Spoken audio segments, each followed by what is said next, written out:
You are a human rights lawyer, OK? So you are, involved in the kind of sentencing guidelines, etc., etc. When you see someone getting 2 years, 8 months for something like what Peter Lynch did, which, again, I'm not condoning, by the way, he shouted some very fruity stuff, all right, and things that I would not go outside and certainly would not encourage anybody else to shout at all, whether it's in public or not, actually. However, 2 years, 8 months, very long time. Unfortunately, he is now dead. The reports suggest that maybe he took his own life.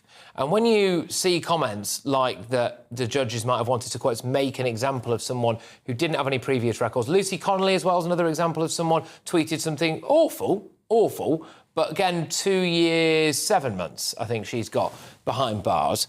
Would that kind of sentence only come, in your view, if they were trying to deliberately make examples of people?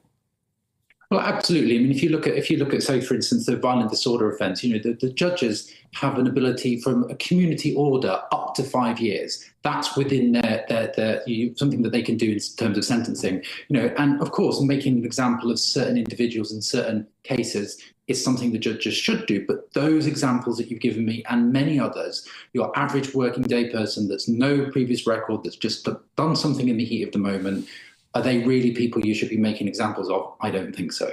How would we go about getting some kind of inquiry, do you think? I mean, this revelation now, I think, is a bit of a cock-up, frankly, from this guy in the House of Lords. So how do we go about getting some kind of inquiry? Well, you'd need to have for it to have teeth, you would need to have a judge-led inquiry. However, therein lies the problem, because judges reviewing the work of judges. I mean, and that's the problem.